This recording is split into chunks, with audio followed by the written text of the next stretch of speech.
Hello प्यारे बच्चों, how are you.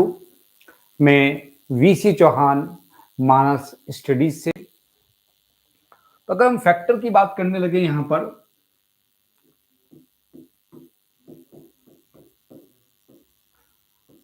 तो इसका एक मेन फैक्टर्स यहां पर क्या है।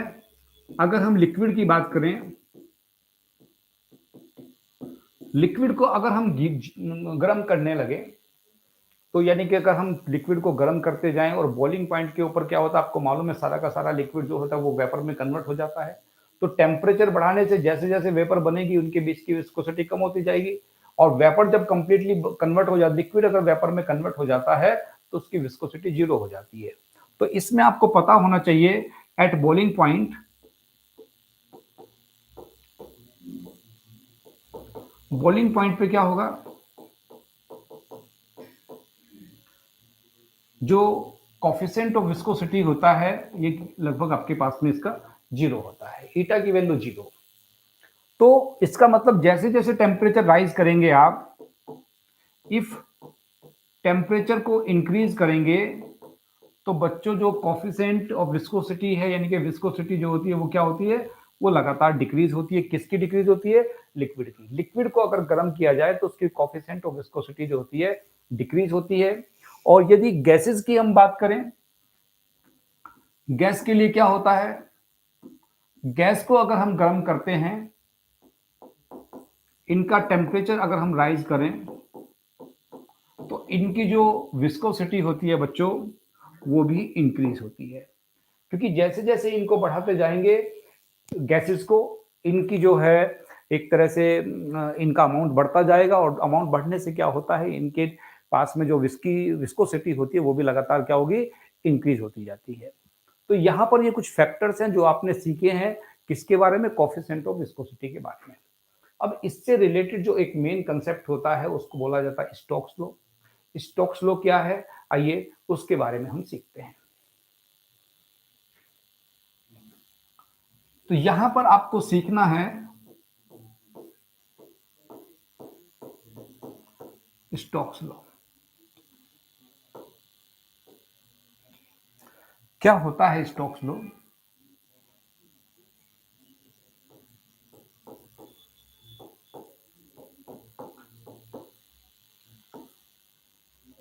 स्टोक ने इस बात को बताया, अगर आपके पास में यहां पर मान लें आप,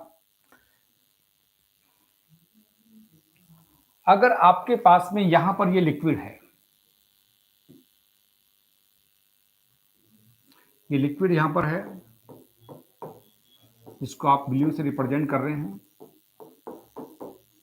और इस लिक्विड के अंदर यहां पर आपने क्या किया, एक किसी बॉल को इसमें ड्रॉप करें।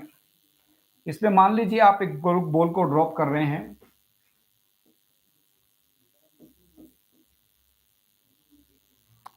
इसको थोड़ा इस तरह से बना देते हैं।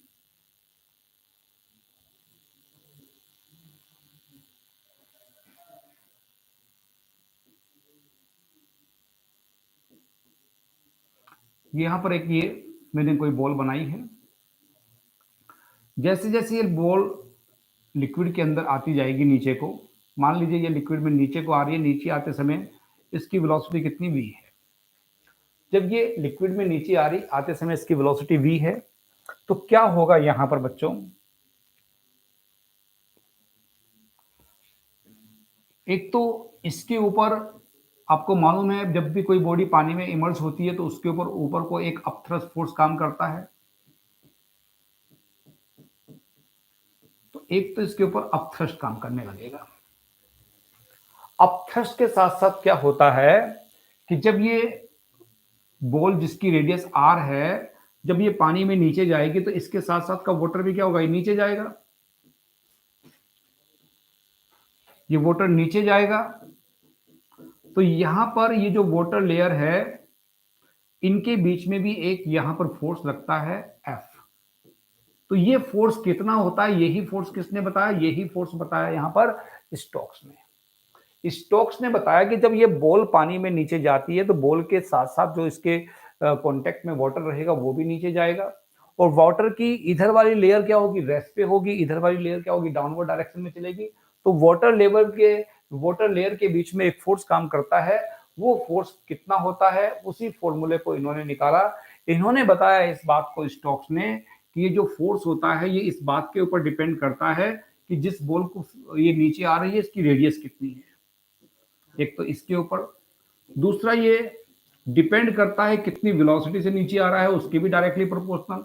आर जितना ज्यादा होगा वी इसका जो स्टोक्स फोर्स है उसका मैग्नीट्यूड उतना ज्यादा होगा। साथ ही साथ यहाँ पर जितनी ज्यादा इसकी वेलोसिटी होगी नीचे आने की उतना ज्यादा स्टोक्स फोर्स होगा। और एक ये डिपेंड करता है कि जिस लिक्विड में नीचे आ रहा है इसकी विस्कोसिटी कितनी है, इसकी कोफिशिएंट ऑफ विस्कोसिटी कितनी है। इन तीनों बातों को पे ये डिपेंड करता है। ये तीनों बातें किसने बताई बच्चों? ये स्टोक्स ने बताई। तो तीनों इक्वेशन से अगर हम सोल्व करेंगे फ्रॉम इक्वेशन 1 एंड 2 एंड 3, तो आपके पास में लिख सकते हैं F proportional eta R into V. Proportionality का साइन हटाएंगे तो कॉन्स्टेंट लिखते हैं 6 pi eta R into V. ये आपके पास में एक तरह से फॉर्मूला है। ये किसका फॉर्मूला बच्चों? ये स्टोक्स लॉ का फॉर्मूला है। स्टोक्स लॉ का जो फॉर्मूला होता है ये एक तरह से जब किसी कंटेनर में पानी भरा है और उसमें किसी ड्रॉप को आपने डुबोया, कंटेनर मान लीजिए या कोई मान लीजिए किसी पॉन्ड्स के अंदर किसी बॉल को आप गिराएंगे तो पॉन्ड्स में जो बॉल गिराएंगे आप, तो बॉल के कॉन्टेक्ट में जो पानी रहेगा वो तो नीचे जाएगा, दूसरी लेयर रेस्ट पे रहेंगी। तो यहाँ वाटर लेयर के बीच में जो ये फोर्स लग रहा है इसको आप स्टोक्स फोर्स बोल रहे हैं, और ये डिपेंड कर रहा है किसके ऊपर? इस बॉल की रेडियस कितनी है, वेलोसिटी कितनी है, कोफिशिएंट ऑफ विस्कोसिटी कितना, सबके डायरेक्टली प्रोपोर्शनल है। तो प्रोपोर्शनलिटी हटाएंगे, कांस्टेंट 6 पाई भी यहाँ पर आ जाता है। तो ये फॉर्मूला आपके पास में बन जाता है 6 पाई ईटा आर वी।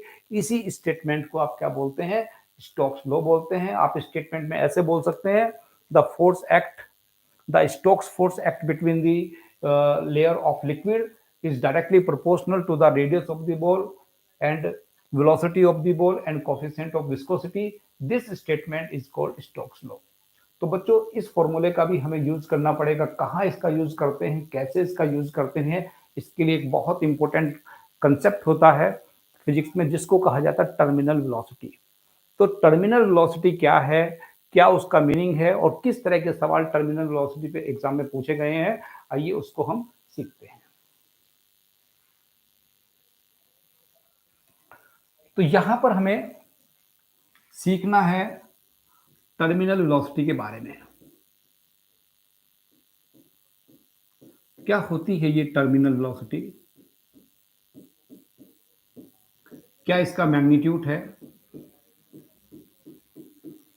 आइए इसको जानिए।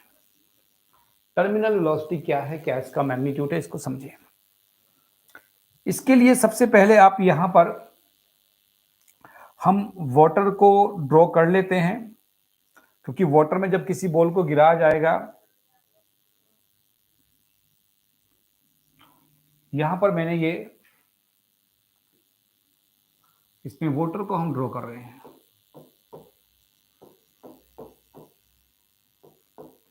ये वाटर है जिसकी कोफिशिएंट ऑफ विस्कोसिटी आपको गिवन होगी। इसके अंदर जैसे ही किसी बॉल को आप गिराते हैं तो क्या होता है, मान लीजिए एक ये बॉल है, इसमें थोड़ा इसको बड़ा करके बना लेते हैं।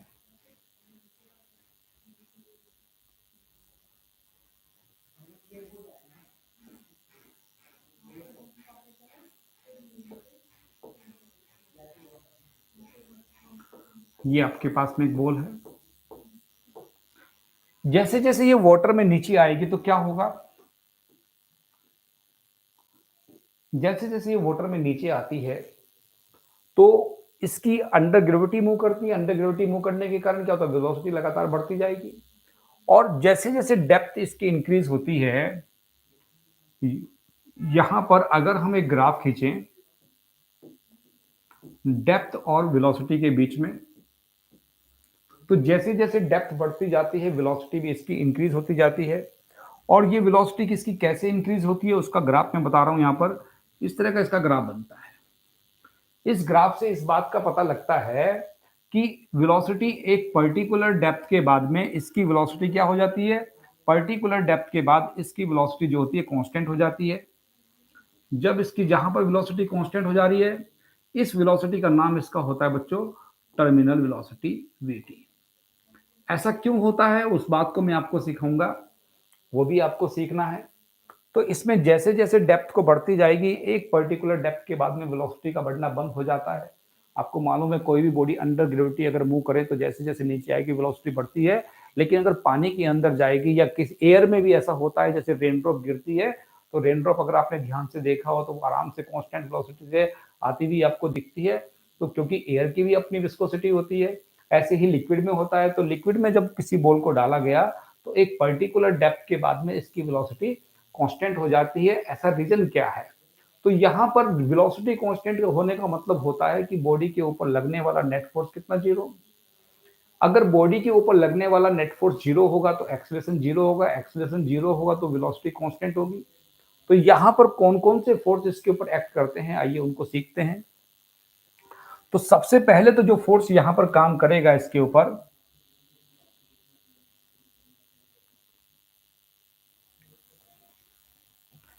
एक तो डाउनवर्ड डायरेक्शन में जो इस पे लगता है, नीचे की तरफ को जो फोर्स काम करता है उसका नाम होता है इसका वेट। नीचे की तरफ को इस पे वेट लगता है। और जब भी किसी बॉडी को पानी में गिराया जाता है तो पानी में क्या होता है, ऊपर की तरफ को भी एक फोर्स लगता है बच्चों। ऊपर की तरफ को जो ये फोर्स लगता है, इस फोर्स का नाम होता है बच्चों upthrust force.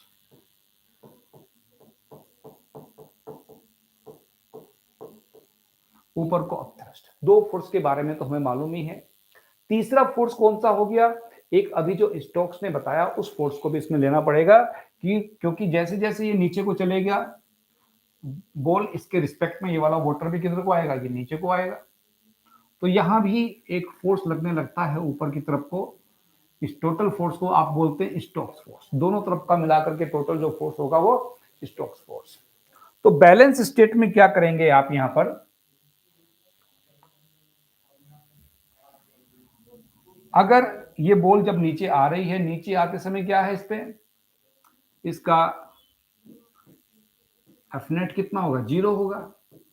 F net zero क्यों है, क्योंकि इसकी वेलोसिटी क्या है, वेलोसिटी क्या है, कांस्टेंट। अगर नीचे आते समय वेलोसिटी कांस्टेंट है तो उस कांस्टेंट वेलोसिटी को ही आप टर्मिनल वेलोसिटी बोलते हैं। वेलोसिटी कांस्टेंट तभी होती है जब बॉडी के ऊपर नेट फोर्स क्या होता है, जीरो होता है। तो नेट फोर्स यहां पर जब जीरो है तो नेट फोर्स जीरो मतलब यहां पर देखिए कौन कौन से फोर्स इसके बॉल के ऊपर काम कर रहे हैं। ऊपर को जो फोर्स लग रहा है, एक तो लगा ये स्टोक्स फोर्स जिसको आप एफ बोलते हैं, साथ ही साथ ऊपर को लगता है बच्चों अपथ्रस्ट, और डाउनवर्ड डायरेक्शन में जो काम करता है वो इसका वेट, किसका, बॉल का वेट। तो ये फोर्स यहां पर काम कर रहे हैं। ऊपर को एफ और अपथ्रस्ट है, वेट को भी कैपिटल लेटर से लिख लीजिए आप।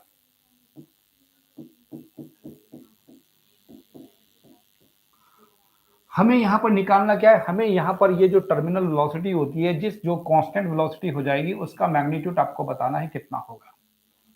तो यहां से एफ जो है, अगर एफ को लिखना हो तो एफ इक्वल टू आप लिख सकते हैं वेट माइनस अपथ्रस्ट।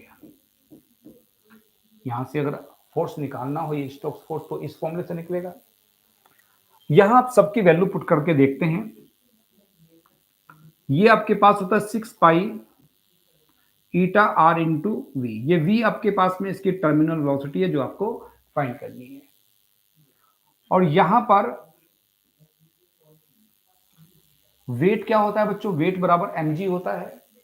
और m क्या होता है, इसका वॉल्यूम इंटू इसकी डेंसिटी। तो यहां पर इसको वॉल्यूम की फॉर्म में लिख लेंगे इसको।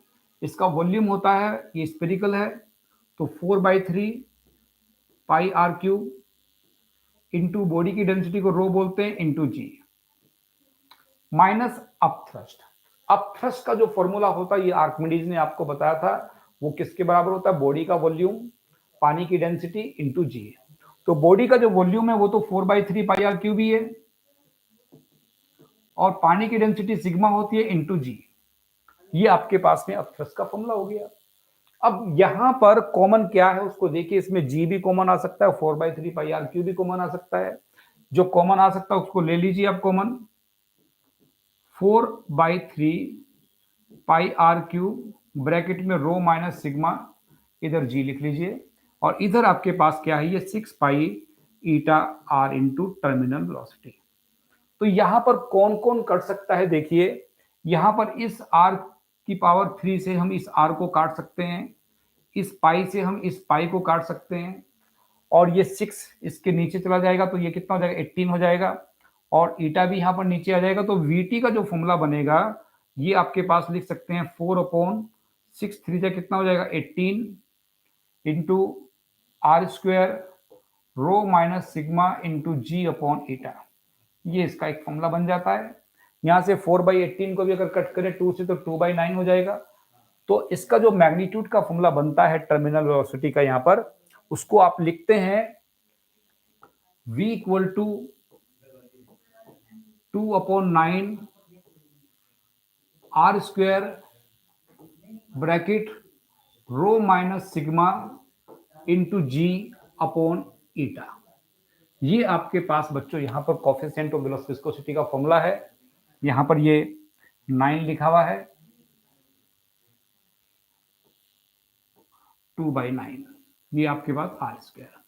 तो इस फॉर्मूले में कौन क्या है ये आपको पहले तो क्लियरली मालूम होना चाहिए, और फिर इससे रिलेटेड कौन सा न्यूमेरिकल आता है वो आपको पता होना चाहिए। ये अपने आप में बहुत इंपॉर्टेंट फॉर्मूला है। Terminal velocity v2 equal to 2/9 r² rho minus sigma into g by ईटा।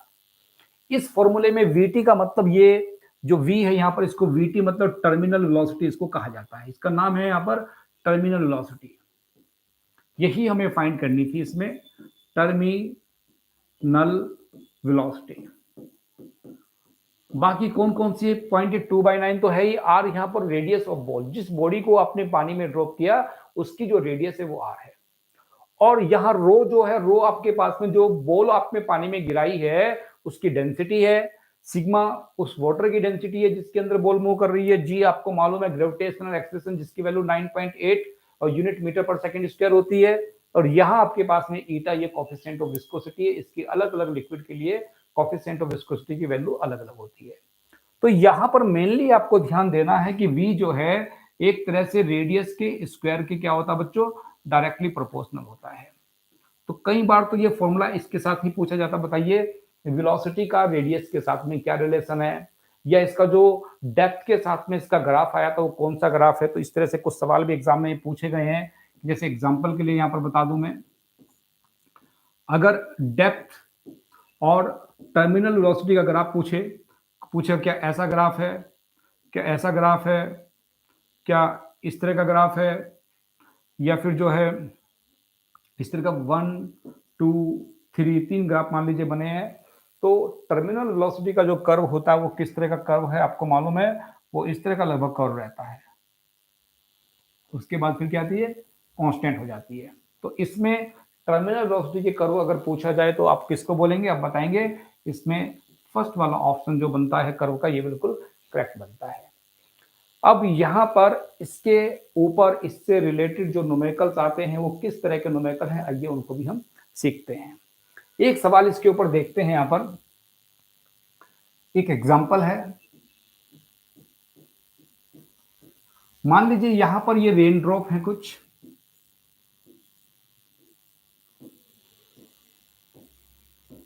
ये कुछ रेन ड्रॉप है, मल्टीपल ड्रॉप्स मान लीजिए।